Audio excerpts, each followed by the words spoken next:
कन्हैया बड़े ही दयालु हो आप दीन बंधु, बहुत दयालु हो प्यारे।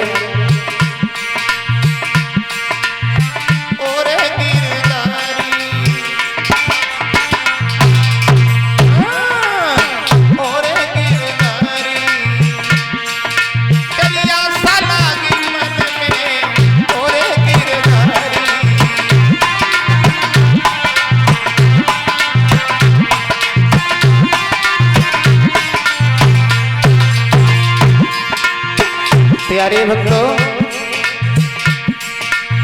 द्रौपदी पुकारा जब गिरी कौर मन में, द्रौपदी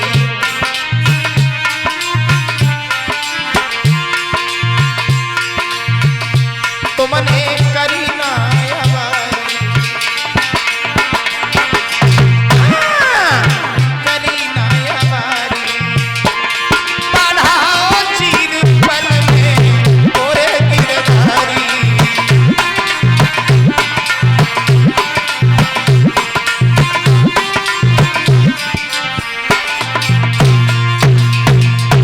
मोहन।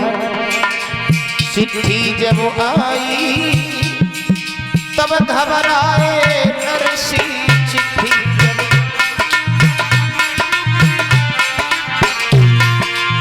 चिट्ठी जब आई तब घबराए नरसी,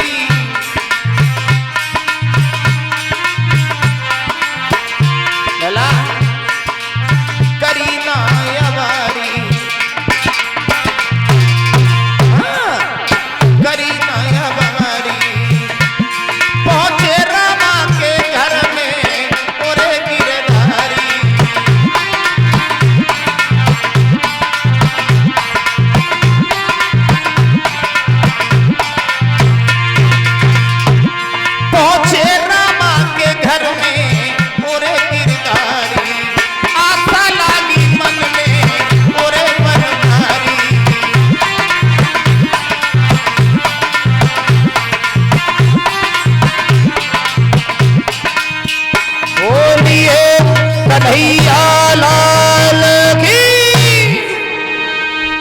आदरणीय सभा में उपस्थित भगवान के प्यारे भक्तगण और सीता अनुसुईया के समान भूमि को पवित्र करने भगवान की कथा का परिचय जी ये चतुर्थ दिवस व्यतीत होने को जा रहा है। जहाँ तक हमारी आवाज पहुँच रही हो, सभी भाइयों से, माताओं, बहनों, बुजुर्गों से करबद्ध निवेदन करना चाहूँगा, थोड़ा थोड़ा समय निकाल करके भगवान के दरबार में उपस्थित हो और भगवान की पावनमयी कथाओं को अमृतपान कर अपने जीवन को धन्य बनाएं। बड़े सौभाग्य होते हैं परिचय जी, यहाँ पर भगवान की चर्चाएं होती हैं, भगवान की कथाओं का गुणानुवाद होता है। वो गांव ही नहीं, जहाँ तक ये साउंड सर्विस की आवाज पहुँचती है वो क्षेत्र धन्य धन्य हो जाता है। अभी आप लोग श्री व्यास जी के मुखारविंद से प्रहलाद भक्त की कथा श्रवण कर रहे थे और मैंने आप सभी भक्तों को कल बताया था कि भगवान की कोई भी कथा हो, अगर उसे मन से श्रवण किया जाए तो परिचित जी भगवान की कथा हमें आपको शिक्षा देती है, अच्छे मार्ग पर चलने का रास्ता बताती है, घर में रहना सिखाती है। देखिए प्रहलाद भक्त की कथा से बहनाओं भाइयों हमें आपको क्या शिक्षा मिलती है। प्रहलाद को परिचित जी मारने के लिए उनके ही स्वयं पिता हिरण्याकश्यपु ने बाव तो पाए किए, लेकिन प्रहलाद का बाल बाका नहीं हुआ। माफी चाहेंगे सज्जनों, जिस पुत्र का पिता ही दुश्मन बन जाए तो संसार में उसका परिचय जी भगवान के अलावा कोई नहीं होता। स्वयं पिता हिरण्याकश्यपु प्रहलाद के दुश्मन बने, लेकिन परिचित जी प्रहलाद का बाल बाका नहीं हुआ। क्यों नहीं हुआ?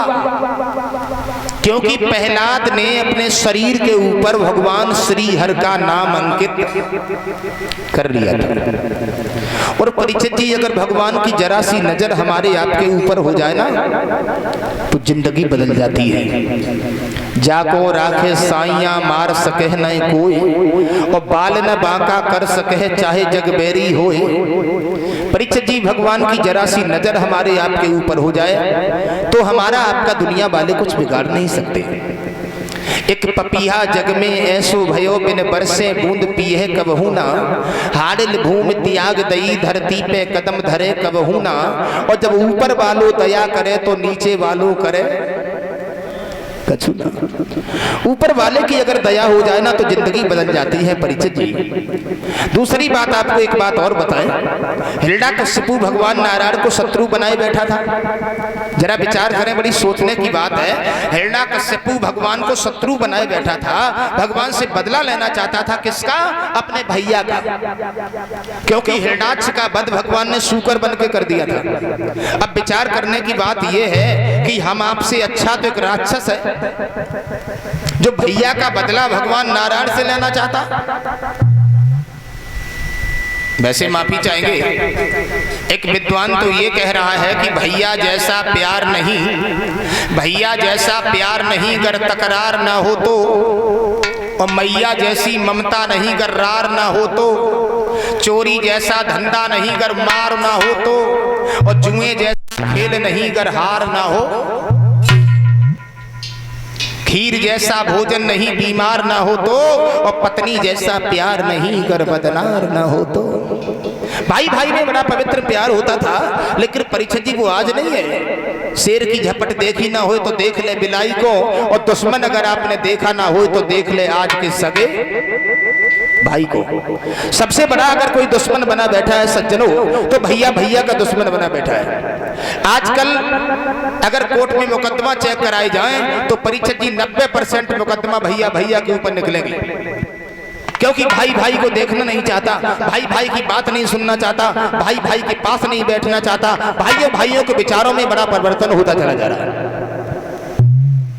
पंडाल में बैठे सभी सज्जनों से मैं निवेदन करना चाहूंगा,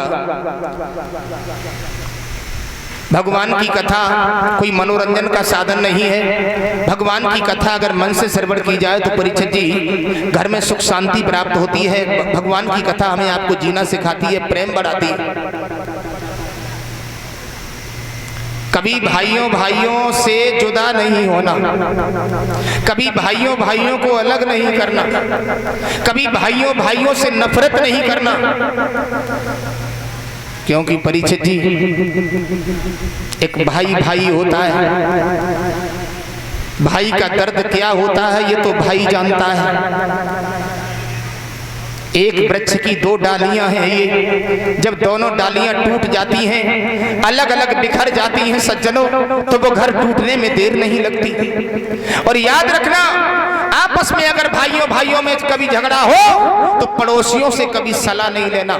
जिस घर में भाइयों भाइयों में पड़ोसी सलाह देने लगेगा उस घर में परीक्षित जी विघ्न बाधाओं के अलावा कभी सुख शांति नहीं मिलेगी, वो घर टूट जाएगा। मैं सभी सज्जनों से निवेदन करना चाहूंगा, भाइयों भाइयों से कभी जुदा नहीं करना, भाइयों भाइयों को कभी अलग नहीं करना, क्योंकि एक भाई भाई होता है। जरा गौर करें सभी लोग, भैया मारे यदि भैया को तो डाल बनेगी जमैया है। दुश्मन मारे यदि भैया को तो ढाल बनेगो भैया है। परीक्षित जी भाई भाई से प्रेम बढ़ाने की कोशिश करना, भाइयों भाइयों को कभी अलग नहीं करना। पंडाल में जो हमारी माताएं बैठी हैं उनसे मैं भी निवेदन करना चाहूंगा कि कम से कम 50% आपका भी हाथ है भाइयों भाइयों को अलग करवाने में। आप भी कहती हो अगर तुम भैया से बोलोगे तो मैं फांसी खा लूंगी, भैया से बात करोगे तो मैं झगड़ा करके मायके चली जाऊंगी, मर जाओगी, कभी लौट के नहीं आओगी। लेकिन याद रखना मेरी बहनाओं, आप भाइयों भाइयों को बोलने में मजबूर कर देती हो, आप भाइयों भाइयों की मदद करने में मजबूर कर देती हो। अरे तुमने कथा सुनी होगी, जब भगवान श्री राम का वनवास हुआ था, उर्मिला ने शेषा अवतारी लक्ष्मण से कहा था कि आप भैया के चरणों की सेवा करने को जाओ, मैं ऐसे ही अपना जीवन बिता लूंगी। क्या ये उर्मिला अपने पति को भैया की सेवा करने को भेज सकती है? क्या तुम उनके भैया के ऊपर मुसीबत है तो 10,000 रुपया देने में तुम फांसी लगा लेती हो? तुम मरने के लिए तैयार हो जाती हो, तुम बोलने के लिए मजबूर कर देती हो। लेकिन बहनाओं, तुम्हारे घर में अगर भैया भैया से नहीं बोल पाएगा तो वो एटा मिलके बोल लेंगे। अगर तुम जान में रुपया नहीं देने दोगी तो वो चुपचाप दे देंगे, आप नहीं रोक पाओगी। मेरा मतलब है, इसीलिए आप लोगों से निवेदन करना चाहूंगा, आप लोग भाइयों भाइयों से कभी जुदा नहीं करवाना, भाइयों भाइयों के लिए कभी झगड़ा नहीं करना। अगर विचार करके देखो तो ये पानी के बुलबुले जैसा हमारा आपका शरीर है, यहाँ पर कोई परमानेंट होकर के नहीं आता है। थोड़ी सी जिंदगी है और वो भी अगर रोते रोते कट गई तो इससे अच्छा तो पशु है जो जिंदगी भर पेट भरता रहता है, मर जाता है। मेरा मतलब है, जिस घर में फूट हो जाती है परीक्षित जी, वो घर घर नहीं एक शमशान बन जाता है। जिस गांव में फूट हो जाती है वो गांव गांव नहीं परीक्षित जी, विनाश की जड़ बन जाता है। और जिस याद रखना, एक बात और बताऊं आपको, अगर फूट के बीज भारत न बोता तो इंदिरा के गोली लगाई न होती। अगर फूट के गई और दशरथ में न होती तो रावण ने सीता चुराई।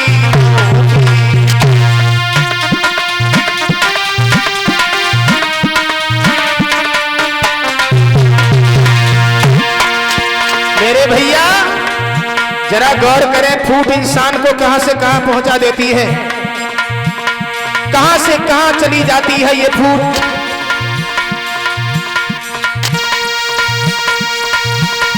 अगर फूट के बीज भारत न बोता तो इंदिरा के गोली लगाई न होती। अगर फूट के गई अरे दशरथ में न होती तो रावण ने सीता चुराई न होती।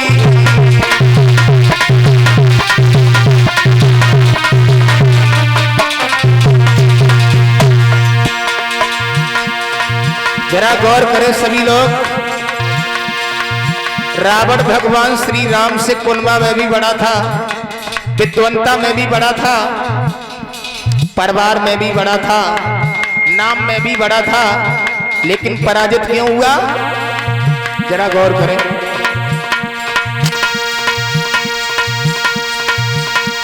रावण ने अपने भैया विभीषण को लात मार फटकारा,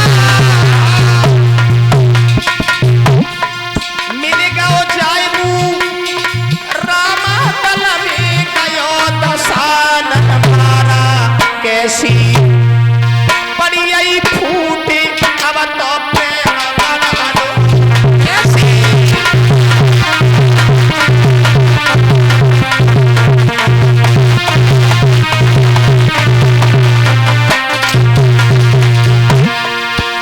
परीक्षित जी, बड़े प्रेम की जरूरत है हमारे क्षेत्र में, हमारे घर में, हमारे गांव में, क्योंकि आजकल हमारे आपके विचारों में परिवर्तन होता चला जा रहा है। थोड़ी सी फूट के कारण घर विनाश की ओर चला जाता है, छोटी सी बातों के ऊपर परीक्षित जी घर एक पतन की ओर चला जाता है। एक विद्वान लिख रहा है कि सटे साठेम समाचरित, दुष्ट के साथ दुष्टता का व्यवहार करो। तुम्हारे को एक तमाचा मारे, तुम उसके लाठी मारो तो क्या लाठी वो लड़ाई शांत हो जाएगी? नहीं होगी ना। कवियों ने कल्पना तो कर दी लेकिन विचार नहीं किया। नमक के साथ कभी नमक नहीं खाया जाता, खून से लिसा हुआ कपड़ा कभी खून से साफ नहीं होता। मेरा मतलब है सटे साठेम समाचरित लिख तो दिया लेकिन विचार करो, विचार। लगी हो आग, पेट्रोल से बुझाई जाए, बुझेगी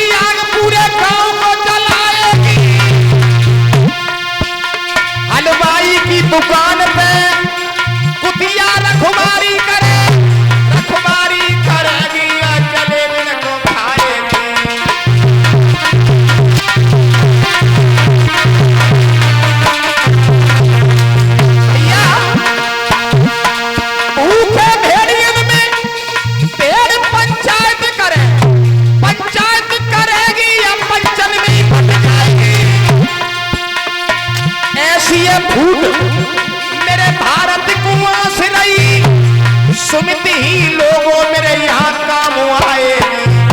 अरे कैसी बड़ी यही फूट अब तो प्रेम कैसी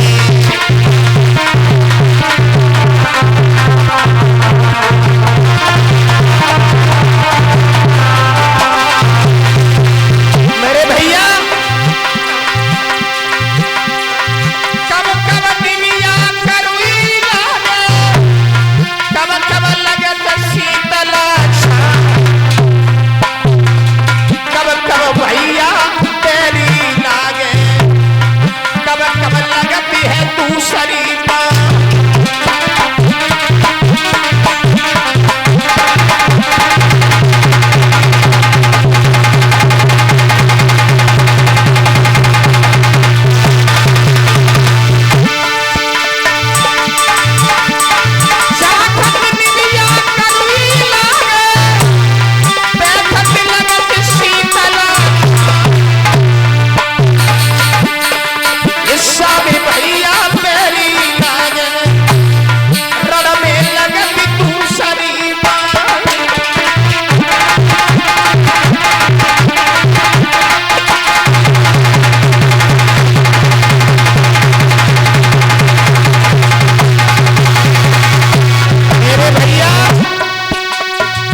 झगड़ा मत करो क्यों?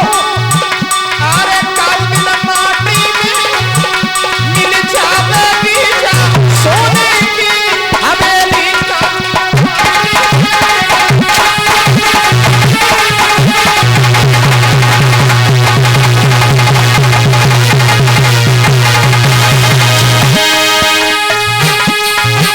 अरे काउदिन माटी में मिल जावेगी सोने की हवेली का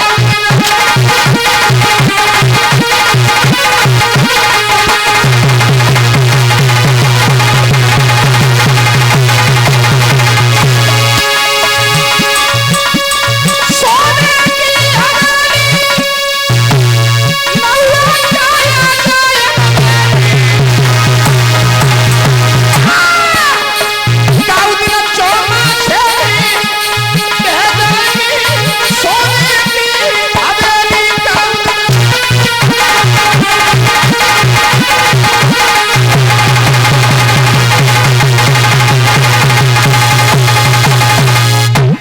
महाराज कहने का हमारा मतलब है परीक्षित जी जिस घर में फूट हो जाती है वो घर घर नहीं रहता। भाइयों भाइयों से कभी जुदा नहीं करना, भाइयों भाइयों को कभी अलग करने की कोशिश नहीं करना, भाइयों की संपत्ति में बंटवारा नहीं बल्कि विपत्ति में बंटवारा करने की कोशिश करना। मैं सभी भाइयों से ये आग्रह करना चाहूंगा, थोड़ी सी जमीन के पीछे थोड़ी सी जायदाद के पीछे झगड़ा करने की कोशिश नहीं करना, थोड़ा घाटा सा लेना वो हमारा आपका कर्तव्य है। हेलो महाराज, एक दिन देव ऋषि नारद बाबा ने भगवान नारायण से सवाल किया था, नारायण भगवान क्या हुआ? बोले आप एक दिन में कितनी बार हंसते हो? तो नारायण ने कहा था हम एक दिन में 2 बार हंसते हैं। कब कब हंसते हो? एक बार तो मैं तब हंसता हूं जब दुनिया में कोई मर जाता है।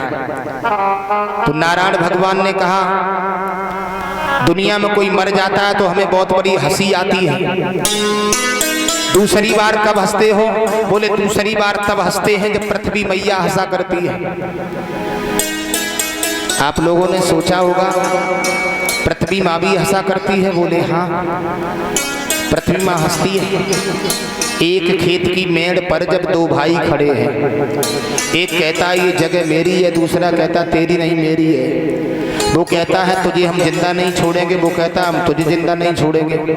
जब दोनों भाइयों में तकरारें होती हैं ना, लड़ाइयाँ होती हैं, तब पृथ्वी माँ हंसती है मूर्खो तुम हमारे पीछे लड़ के मरे जा रहे हो, मैं किसी की नहीं हूँ, न जाने तुम जैसे कितने आए हो कितने हम में चले गए।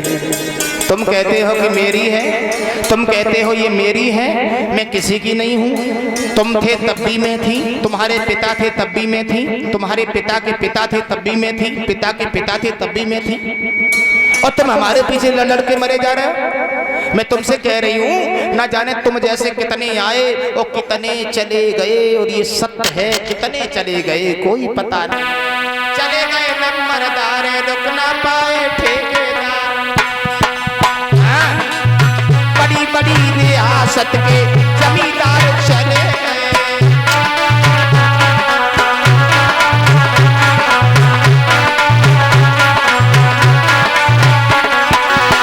भैया बड़े बड़े जमींदार, बड़े बड़े हवलदार, बड़े बड़े पहरेदार, सूबेदार, इज्जतदार, कदरदार, थानेदार, असरदार, पल्लेदार, आहा सब आए, सब चले गए। चले गए हवलदार, रुक ना पाए ठेकेदार, उनके पीछे पीछे सारे कदरदार चले गए।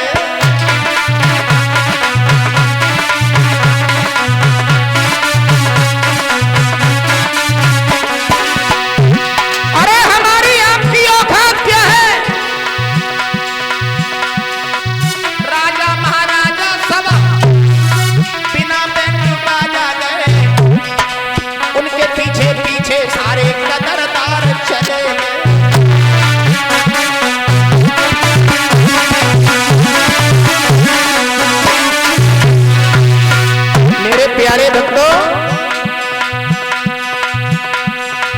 पागल दीवाने गए, नए और पुराने गए, बड़े बड़े ज्ञानी और समझदार चले गए।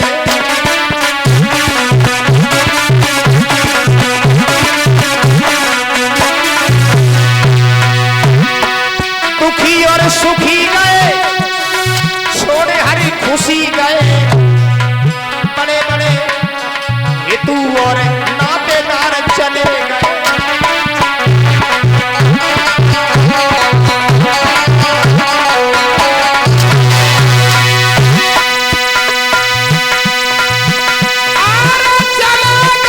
सब पीर बहादुर जा दुनिया से चले गए, सब चले गए। और जब से जे गए न तब से कऊ ने चिट्ठी डाली और न कऊ ने फोन करो। जे सब गए तो हैं, लेकिन सोचता रहता हूँ, लेकिन जाने कहाँ चले गए।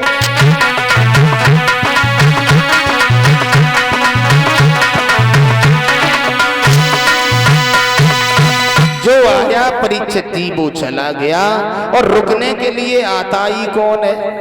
ऐसे कहते हैं जग जग माने संसार, जा माने जन्मे और गा माने गए। कोई चला गया, कोई जाने को तैयार बैठा है, कोई कहता है तुम सनो दद्दा पीछे सही आ रहे, देर थोड़ी न लगाएंगे।